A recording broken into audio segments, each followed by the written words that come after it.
कुशीनगर जो पहले रुकती थी लॉकडाउन से पहले, शटल हुई इगतपुरी मनमाड शटल, ये पंजाब में ये गाड़ियाँ रुक क्यों रहेंगी?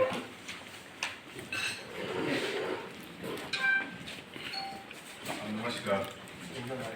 मैं उस दिन आया था, उसका उस दिन का पर्पस दूसरा था और आज का भी जो प्रेस कॉन्फ्रेंस उसका पर्पस कुछ दूसरा है। लेकिन आपने एक सवाल ऐसा किया है कि जो सबसे जुड़ा हुआ है। आज भी हमारी खंडवा साहब से एक मीटिंग थी तो इस तरह के सवाल पे आए। तो पहले जो गाड़ियाँ चल रही थी हमारे भारतीय रेल में, आपको याद होगा कि कोविड के समय गाड़ियाँ बंद कर दी गई। जब कोई भी गाड़ी चलती है तो उसमें सेफ्टी की बहुत रिक्वायरमेंट होती है और पहले कई सालों से पब्लिक की डिमांड पर या जनप्रतिनिधियों की डिमांड पर बहुत सारी गाड़ियाँ चलाई गई थी, कई स्टेशनों पर रुकती थी। उनकी कोई साइंटिफिक स्टडी नहीं और जो हमारी जनता थी वो भी उससे कस्टम्ड हो गई थी, ट्यून हो गई थी, उसके हिसाब से उनकी दिनचर्या भी बन गई थी। जब कोविड आया तो भारत सरकार को एक मौका आया कि जो हमारे एसेट हैं, जो भी चीज़ आप यूज करते हैं उसको मेंटेनेंस भी करना पड़ता है। जो हमारे ट्रैक हैं वो मेंटेन नहीं हो पा रहे थे और उसमें दुर्घटनाओं की संभावना बढ़ती जाती थी। तो भारत सरकार ने एक फैसला किया कि एक इस समय कोविड में गाड़ियाँ ऑलरेडी बंद हैं, इसको पुरानी थॉट प्रोसेस को हम पूरा जीरो करेंगे, नए तरीके से हम दोबारा सिस्टम को डिज़ाइन करेंगे। और जो नए तरीके से सिस्टम को डिज़ाइन किया गया उसमें 3 घंटे का ट्रैक मेंटेनेंस के लिए कॉरिडोर बनाया गया। मतलब कि 24 घंटे में 3 घंटे गाड़ियाँ नहीं रहेंगी कोई पार्टिकुलर सेक्शन में, बाकी 21 घंटे में ही गाड़ियाँ चलाई जाएंगी और उस 3 घंटे में ट्रैक का मेंटेनेंस किया जाएगा, जिससे कि जो गाड़ियाँ पे चल रही हैं वो सेफ हों, पब्लिक की सेफ्टी हो उसमें।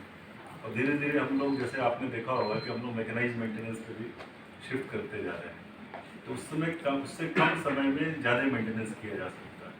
पहले लेबर मेंटेनेंस था तो लेबर को ज़्यादा समय तक काम करना पड़ता था, लेकिन मशीन चलने के लिए कॉरिडोर चाहिए। मशीन जाएगी तो उसमें दूसरी गाड़ी नहीं चल सकती। तो एक जीरो बेस्ड टाइम टेबल बनाया गया कि 3 घंटा छोड़ करके उनका एक कॉरिडोर छोड़ करके बाकी के समय में किस तरीके से टाइम टेबलिंग की जाए।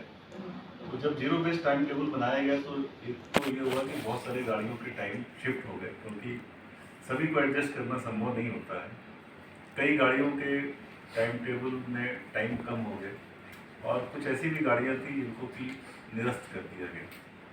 और उन सब में एक स्टडी की गई कि किस गाड़ियों में कितने लोग चलने वाले हैं, किस स्टेशन से चलने वाले हैं।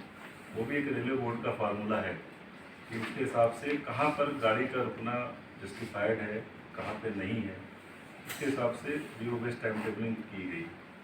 इसमें निश्चित रूप से कुछ लोगों को नुकसान भी हुआ क्योंकि उनकी आदत बनी हुई थी, वैसी दिनचर्या बनी हुई थी। बट स्टडी के हिसाब से शायद वहाँ पर उतनी गाड़ियों की ज़रूरत नहीं थी। अभी जो ज़्यादातर डिमांड हमारे पास आ रही है उसमें यही कि लोगों की, जैसे देवलाली की कितनी गाड़ी रुकती है? 5 पेड़ से सर 5 रुकती है और पहले 22 होती थी। खाली आपकी देवलाली की समस्या नहीं है, बहुत हर स्टेशन से इस तरह की डिमांड आ रही है।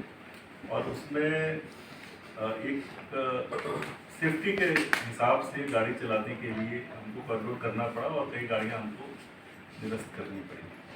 तो वो देवलाली से कैंटोनमेंट एरिया है, वहाँ से डिमांड भी आई हुई है, वो हमने एग्जामिन करके हेडक्वार्टर को भेजा हुआ है। क्योंकि गाड़ी भले ही 2 मिनट रुकती हो लेकिन उसका इम्पैक्ट गाड़ी को स्लो होने में, स्टार्ट होने में 10 से 15 मिनट जाते हैं। क्योंकि गाड़ी एक पॉइंट से दूसरे पॉइंट पे जाती है, बहुत लंबी दूरी तय करती है, तो गाड़ियों का रुकने का फैसला एक डिवीजन के हाथ में नहीं होता है। कई बार वो कई डिवीजन कवर करती है और कई जोन भी कवर करती है। ये सभी फैसले रेलवे बोर्ड द्वारा लिए जाते हैं। तो जो जनप्रतिनिधियों की डिमांड आती है उसको हम लोग एग्जामिन करते हैं, हेडक्वार्टर भेजते हैं। हेडक्वार्टर हमारा जो मध्य रेलवे का बॉम्बे में है, फिर वहाँ से एग्जामिन होकर रेलवे बोर्ड जाता है। रेलवे बोर्ड टोटलिटी में देखता है कि पूरे हिंदुस्तान में गाड़ी कहाँ चल रही है, क्योंकि एक भी स्टॉपेज बढ़ाया है तो उसका एक रिपल इफेक्ट आएगा, बाकी गाड़ियों पर भी उसका इफेक्ट पड़ेगा। इसलिए पूरे फैसले रेलवे बोर्ड के हाथ में है। तो जो आपका पर्टिकुलरली देवलाली की बात करें तो वहाँ कैंटोनमेंट से डिमांड आई हुई है, वो हमने हेडक्वार्टर भेजा हुआ है।